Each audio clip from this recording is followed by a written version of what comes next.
xamante ni le président de l'Assemblée nationale Ousmane Sonko def na ko ak waa RFI ak France 24 ñu ñëw ci question de la dette par rapport à la gestion de la dette mu am ay question yoo xamante ni soulevé nañ ko fa ba am benn appellation bu fa ñëw boo xamante ni dañ koy tuddee dette odieuse léegi par rapport ak question wu dette bi bañ koy nekk di ko indi Ousmane Sonko commencé di tontu par rapport à la gestion de cette dette am loo xamante ne mu ngi ko doon indi ci ay leeral ba journaliste bi nga xamante ne moom moo fa teewaloon RFI laaj ko est-ce que ñoom waruñu woon jël kon seeni matukaay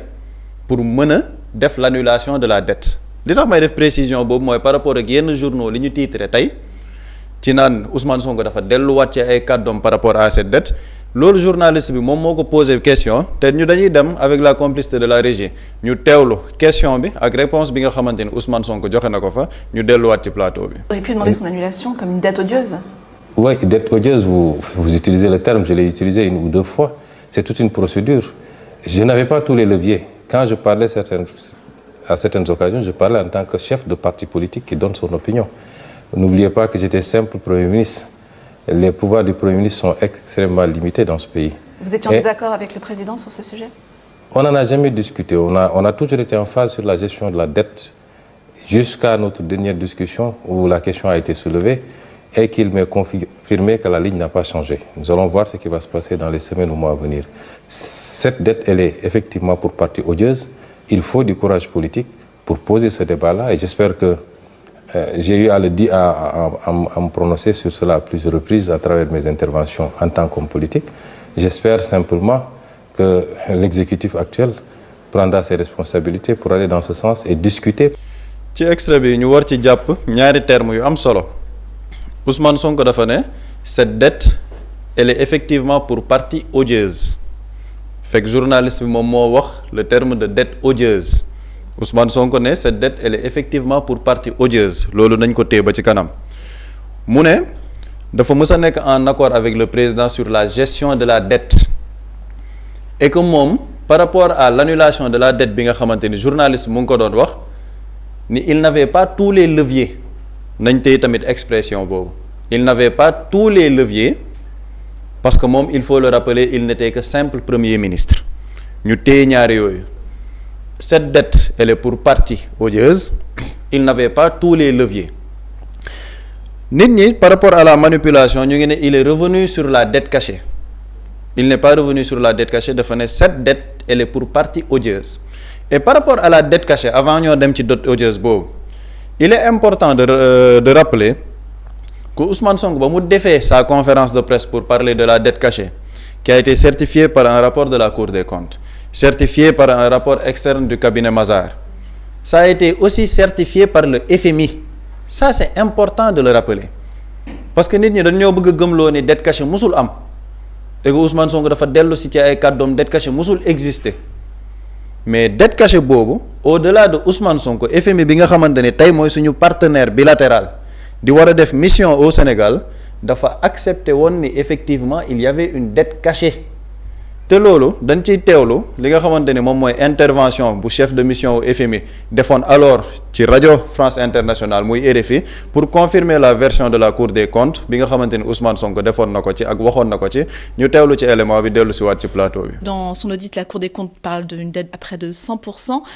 du PIB. En êtes-vous arrivé à la même conclusion que les autorités actuelles, à savoir que l'administration précédente a délibérément menti aux partenaires financiers du pays au sujet de l'état économique du pays? Comme le rapport de la Cour des comptes le dit très clairement, il y a eu une décision qui était très consciente de sous-estimer ce stock de la dette pendant les années précédentes. Donc on est d'accord avec la conclusion du rapport de la Cour des comptes. Donc on peut parler de mensonge. Il y a une sous-estimation. Donc on a une partie de la dette qui a été cachée et ceci a permis aux autorités de pouvoir s'endetter plus sur les marchés, de donner un signal plus positif aux marchés financiers et aussi de pouvoir s'endetter à des taux plus favorables que ce que ces taux auraient été si la dette était... ci biir extrait bi ki nga xamante ni moo nekkoon chef de mission FMI dañu ne ñoom effectivement ils sont en accord avec le rapport de la Cour des comptes ni effectivement il y a eu une dette cachée boo xamante ni moom moo permettre à l'État ñu war a dem di mën a lebi ji sur le marché sans pour autant donner les vrais chiffres donc la dette elle a été certifiée par le Sénégal certifiée par le FMI maintenant dañoo indi dette odieuse, l'appellation dette odieuse. Lan mooy dette odieuse pour que nit ñi xam ko parce que c'est un concept boo xamante ni ça a été théorisé. Lan mooy la dette odieuse avec la complicité de la régie? Une dette odieuse ki nga xamante ne mooy Alexandre Sack, ancien ministre russe et professeur de droit, moom moo ko théorisé woon en 1927, la doctrine de la dette odieuse. Mu ne dette odieuse mooy si un pouvoir despotique contracte une dette non pas pour les besoins et dans les intérêts de l'État, mais pour fortifier son régime despotique, pour réprimer la population qui le combat. Et cette dette est odieuse pour la population de l'État entier. Cette dette n'est pas obligatoire pour la nation, c'est une dette de régime, dette personnelle du pouvoir qu'il a contractée, par conséquent, elle tombe avec la chute de ce pouvoir. Mu ne dette odieuse mooy loo xamante ne pouvoir despotique moom moo koy jël ci loo xamante ne du intérêt population bi ñu nëbb ko population bi, donc pouvoir bii ñëw après ce pouvoir n'est pas lié par cette dette odieuse bi nga xamante ne dañ leen ko jox, donc mën nañ ko sax bu leen neexee ñu ne duñ ko fay. Loolu mu nekkoon la théorie de Alexandre Sack en 1927 xam nga moom mu ngi ne pouvoir despotique avec li nga xamante ne moom mooy avancé bi gars yi ne même l'appellation de la dette odieuse mën nañ ci boole les pouvoirs démocratiques yi nga xamante ni dañuy contracter une dette boo xamante ni c'est pas dans l'intérêt du peuple pour lequel la dette elle a été contractée ba pare ñu nëbb ko askan woowu, donc foofu mën nañ fa dugal dette odieuse ba mu am toujours en complicité avec la régie. Ci dette odieuse bi selon la doctrine moo am ay avancées ci doctrine boobu ñu ne pour qu'une dette soit odieuse et donc nulle, elle doit remplir deux conditions. Elle doit avoir été contractée contre les intérêts de la nation ou contre les intérêts du peuple ou contre les intérêts de l'État. Mooy dette boobu ñu jël ko contre les intérêts de l'État, contre les intérêts de la nation ak contre intérêt wu peuple bi, comme li nga xamante ne moo nekkoon suñu dette bi. Deuxième bi ñu ne les créanciers ne peuvent pas démontrer qu'ils ne pouvaient pas savoir que la dette avait été contractée contre les intérêts de la nation. Mooy ni créanciers yi mënuñ démontrer ni ñoom mënuñ woon xam ni dette boobu ñu contracté c'était contre les intérêts de la nation. Comme ça c'est fait au Sénégal. Ñi nga xamante ni dañoo dem contracté dette bi, ils savaient très bien que c'était pas dans l'intérêt du peuple sénégalais. Ci fem ñu ne il faut souligner que selon la doctrine de la dette odieuse, la nature du régime ou du gouvernement qui la contracte n'est pas particulièrement importante, puisque ce qui compte, c'est l'utilisation qui est faite de cette dette. Si un gouvernement démocratique s'endette contre l'intérêt de la population, cette dette peut être qualifiée d'odieuse. Mooy sànq li ma doon wax par rapport ak doctrine Alexandre Sack bi dafa doon wax un pouvoir despotique. Par rapport à l'avancée de cette doctrine, ñu ne même si c'est un régime démocratique yoo xamante ne dañoo contracter une dette boo xamante ne c'est contre l'intérêt de la population et que les créanciers mënuñ justifier ñoom fan la ñu doon demee dette bi, loolu mën nañ ko qualifier de dette odieuse. Loolu moom moo indi appellation dette odieuse te loo xamante ni ça n'a absolument rien à voir avec l'existence ou non de la dette. Te foofu fi may indi mooy Ousmane Sonko ci biir réponse bi mu jox ci interview bi dafa ne cette dette est pour partie odieuse, maanaam dette cachée bi ñuy wax am na ci wàll goo xamante ni elle est pour partie odieuse. Te loolu avant mu kaa wax ci interview bi nga xamante ne def na ko avec RFI ak France 24, Ousmane Sonko ñëwoon na ci au niveau de l'Assemblée nationale ba muy mujjee def question d'actualité au gouvernement di addu ci lépp lu jëm ci dette bi ak la qualification de dette odieuse. Ñu teewlu ci élément bi en complicité avec la régie, ñu dellu si waat ci plateau bi. waaye bor bi daf ci am une partie boo xam ne li tubaab naan dette odieuse daf ci am. Pour dette odieuse am mooy dette bi bañ koy lebuñu ko ci turu Sénégal parce que laajuñu waa Sénégal mënuñu laaj sénégalais bu ne waaye dañ ne jaaral assemblée nga laaj leen, jaarul assemblée laajuñu assemblée. ñu ne ñaareel critère mooy lan, mooy fan la ñu dugal bor ba gannaaw bu ñu ko lebee ci condition yooyu. Fii Ousmane Sonko mu ngi doon décliner la doctrine de la dette odieuse pardon, mooy bu ñu ne tey jii am na wàll ci bor bi boo xamante ni c'est contre l'intérêt du peuple, jaarul ci circuit légal bi mooy le circuit parlementaire buy mën a permettre ñu contracter dette boobu mën nañu wax ni c'est une dette odieuse. Loolu moom mooy appellation dette odieuse. Léegi après lan moo ci nekk mooy bu ñu defee le constat ni am na une dette odieuse léegi fan moo ci topp lan ban solution la ñuy jox état yi am na état yoo xamante ne par exemple Mexique Cuba historiquement ñoom dañoo refuser ne duñu fay dette boobu benn dette bu ñu leen bàyyiloon seen dëkk parce que dañ ko qualifié woon de dette odieuse ñu dem ci justice après justice jox leen dëgg donc fii état du Sénégal moo mënoon porter le fait que ñu ne bu lu ñu neexee ñu bañ a fay te loolu Ousmane Sonko ñëwoon na ci toujours à l'Assemblée nationale par rapport ak tey ji lan moo war a nekk suñu taxawaay en tant que état bu fekkee ni jàpp nañ ni loolu dette odieuse la ñu teewlu ci élément bi ñëwaat ci plateau bi. mais dette bu odieuse am réew aw askan am nga sañ-sañ ne lii du ma ko fay wala mënaguma koo fay parce que du ma bloqué sama priorité yépp pour fay bor kese. ci bor boo xam ne biñ koy àbb yéeguma ko mais loolu nag day ànd ak chaque jour ma répété ko fii ña def njombe googu ñu woole ne leen lan moo tax ngeen def ko soo mu ànd. ñoo ko teewloon doo Ousmane Sonko à l'Assemblée mu ne ab askan am na sañ-sañu ne dette boobu duma ko fay parce que c'est une dette odieuse comme cela a été permis dans la doctrine de la dette odieuse bi nga xamante ni ça a été théorisé par Alexandre Sachs en 1927 ñu ñëw ci ba mu am benn évolution par rapport à la doctrine ñu ne même ça concerne même les régimes démocratiques du ci régime despotique kese la yam léegi lan moo tax sànq ma ni nañ téye ñaar li mu ne cette dette elle est en partie odieuse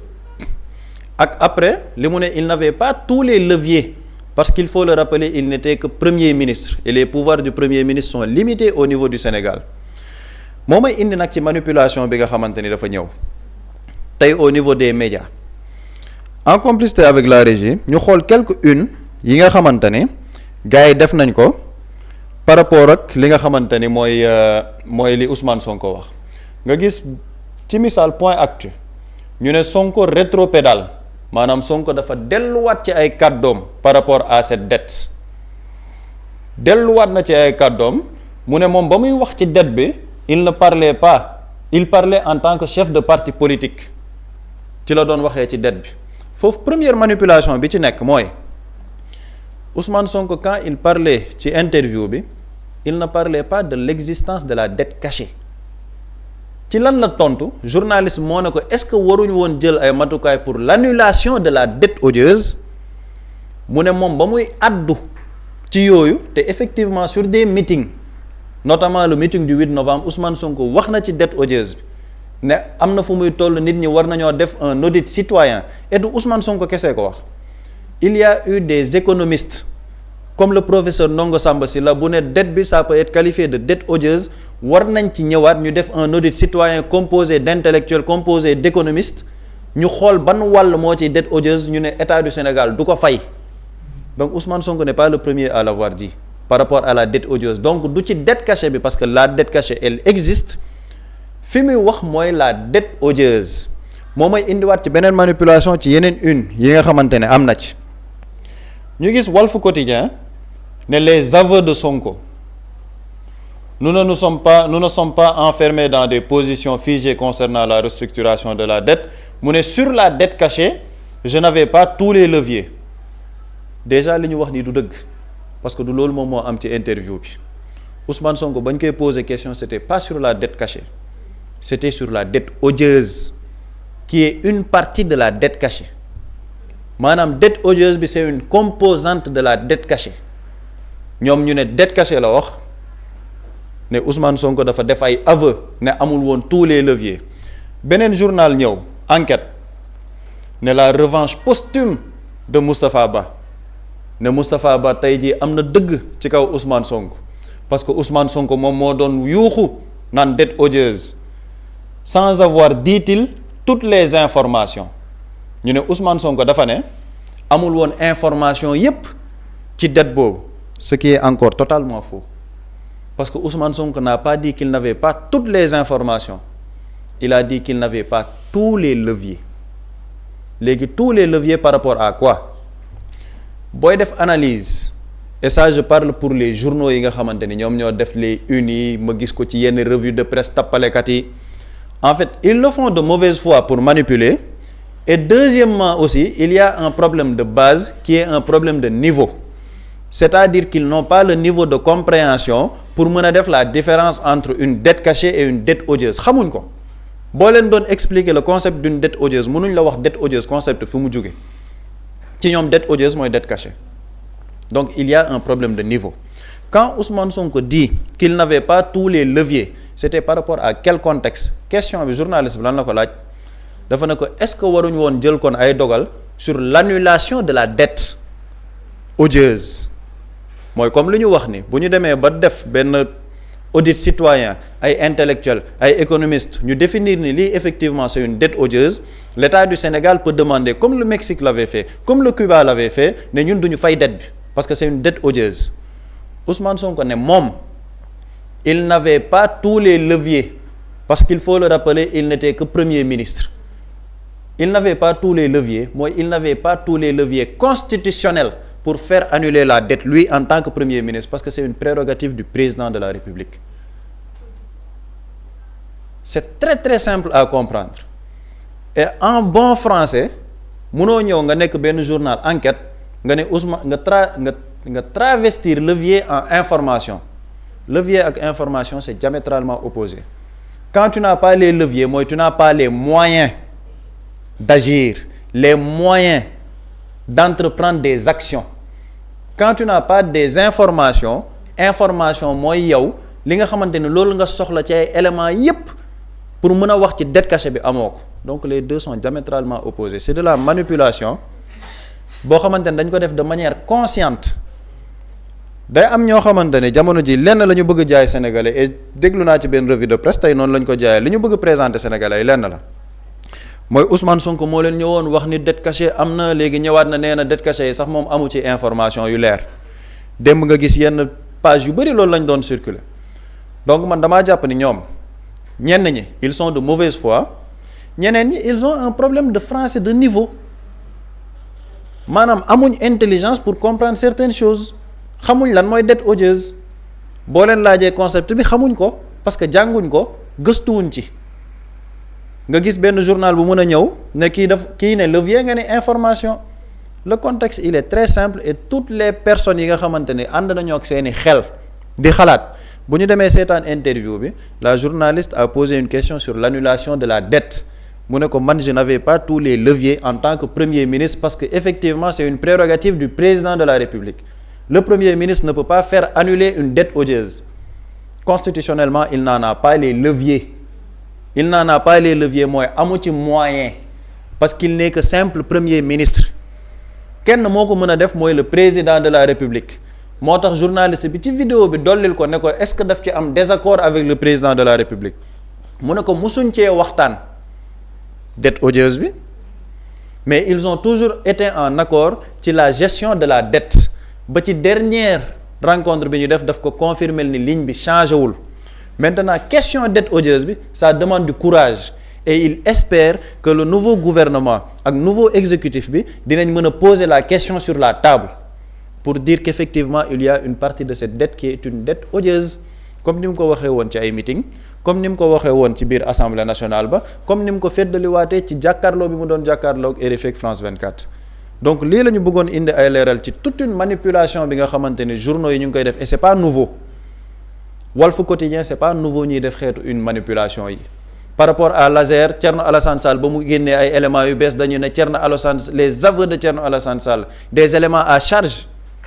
Jean-Michel Sène ba mu defee sa conférence de presse defaluñ ko sax benn fenêtre c'est pas nouveau chez Walf Quotidien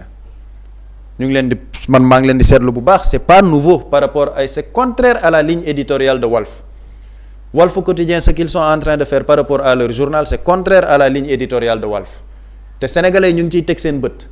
il y a une campagne de manipulation boo xamante ni ñoom ñu ngi ciy dugg te kenn xameewu leen ko woon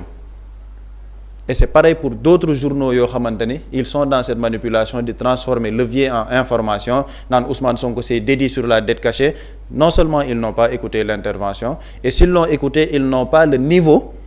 de français pour faire la différence entre un levier une information une dette cachée et une dette odieuse donc manipulation boobu moo nekk ci mbir mi et je pense que loolu jàpp naa ni sénégalais yi dina gën a leer seen bopp jërëjëf Pape Samba am na solo je pense que leeral yi am na ci solo par rapport ak coow li nga xamante ni jur na ko buri lu jëm ci dette cachée bi ak li mu yàq ci réew mi yëpp mais dañuy gis saa su nekk ñi ci war a wax duñu ci wax wala buñ ciy wax dañuy attaquer ki nga xamante ni moom moo koy dénoncer Ousmane Sonko dafay mel ni manipulation yi ñu gis ci yëf yi tey yëpp lan nga jàpp ni moom mooy objectif bi. Bon, l'objectif, parce qu'il faut savoir qu'il y a une campagne depuis belle lurette. La campagne, c'est de décrédibiliser la personne, que kàddoom jarul gëm, parce qu'il faut savoir que toutes ces sorties actuellement sont guettées. ñenn ñi bu defee sortie dañuy am une grosse déception parce que ils s'attendent à ce que mu durcir le ton, attaquer frontalement le président ne woy assemblée nangam du fa jàll automatiquement pour qu'il puisse avoir des éléments pour mën a justifier crise bi nga xamante nii ñu ci bari actuellement moom lañ bëgg jamono ji tembe. Donc boo xaaree xaar t'as pas l'élément li nga bëgg a déggoo ko forcément da ngay dugg dans la manipulation. Man tey déglu naa ci benn média rajo boo xamante ne nii ils ont pris extrait bi nga xamante ne nii Ousmane Sonko ci lay waxee la dette odieuse dagg partie boobu noonu alors que am na beneen partie bi muy waxee sur la dette cachée. Xam nga Pape Samba explication bi mu def li tax ma am solo mooy leeral lan mooy la différence entre la dette cachée ak la dette odieuse. Dette cachée bi pourtant il y a une partie de l'émission bi Ousmane Sonko di wax ni dette cachée bi effectivement lu am la et il fallait que ñun ñu communiquer ci parce que tôt ou tard bu ñu ko nëbbee daf ñuy rattraper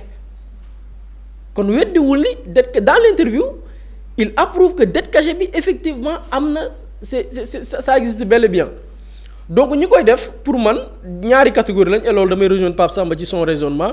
daf ci am ñaari catégorie ñoo xamante nii xamuñ parce que aussi des médias qui confondent qui font la confusion entre li nga xamante ni nii mooy levier yi ma am ak information yi ma am c'est une question de niveau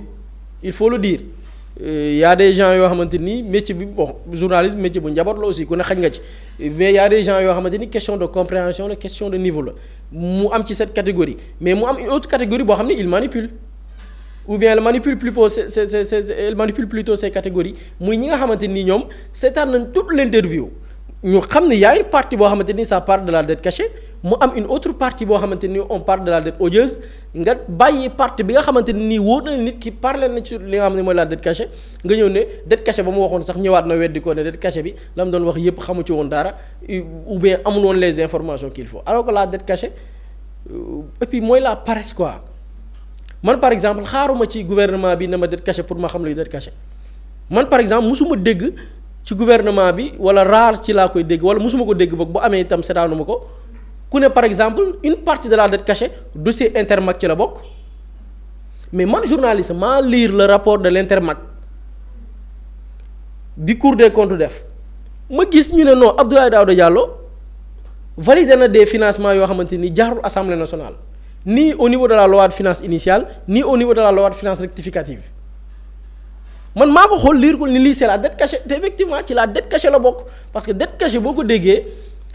cela veut pas dire que xaalis bi jaarul ci banque non dette cachée mooy xaalis bi lépp nañ ko mu jaar ci ay circuits yoo xam ne mën nañ ko tracer effectivement mais au niveau de la loi de finances initiale ou bien au niveau de la finance rectificative amul une autorisation parlementaire loolu mooy loolu bu amee rek mooy dette cachée am na maanaam ndawal askan wi ñu tànn ñuy seeni ndaw ca assemblée nationale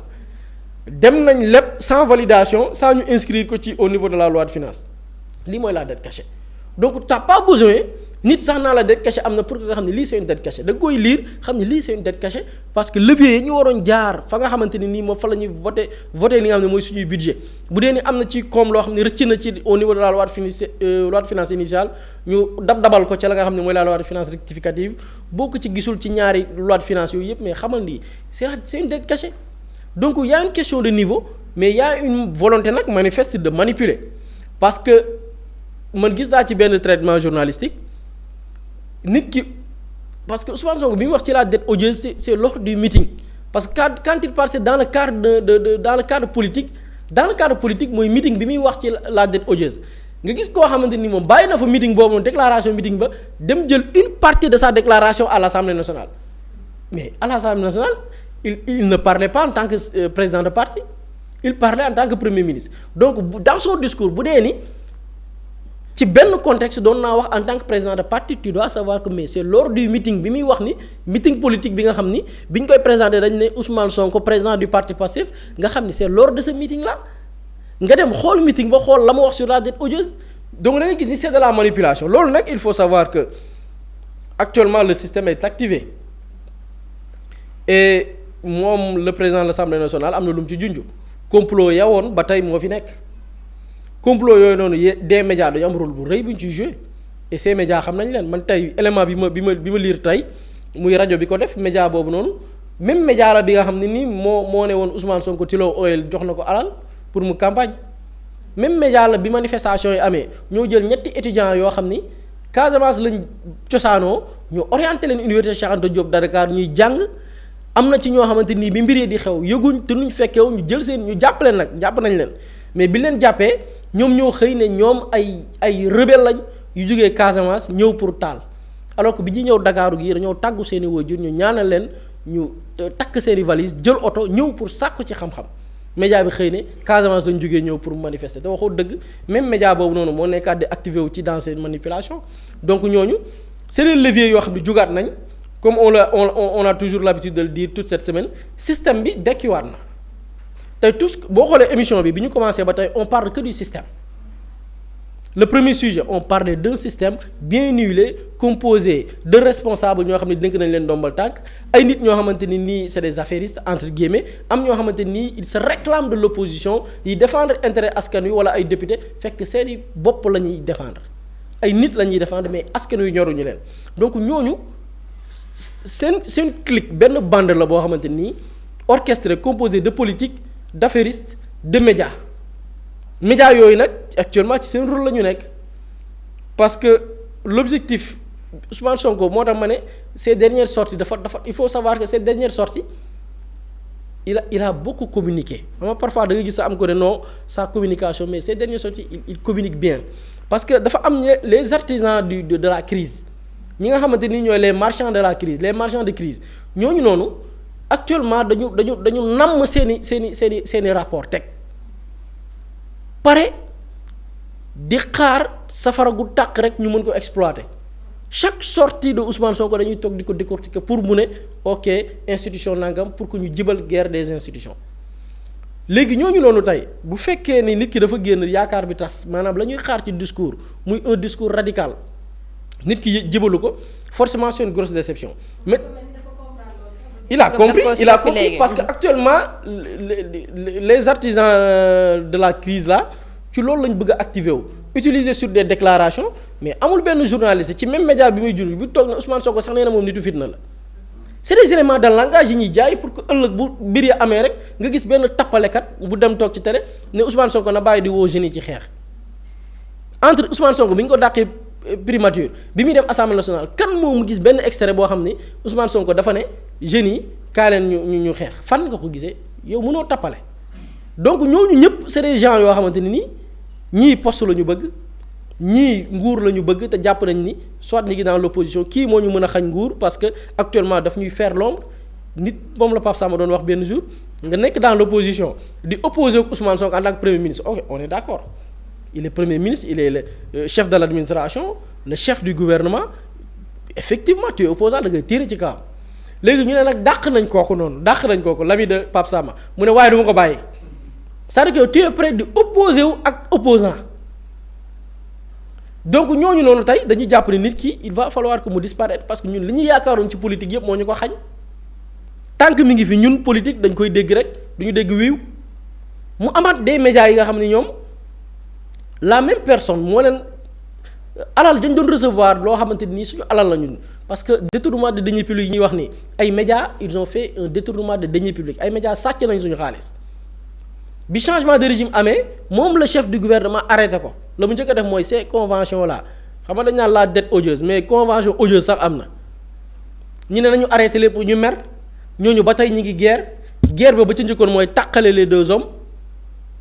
ka ca des nag bu ñu ko tàqalee isolé ko ka nga xam ne nag jàpp na ni moo constitue le danger il va falloir le liquider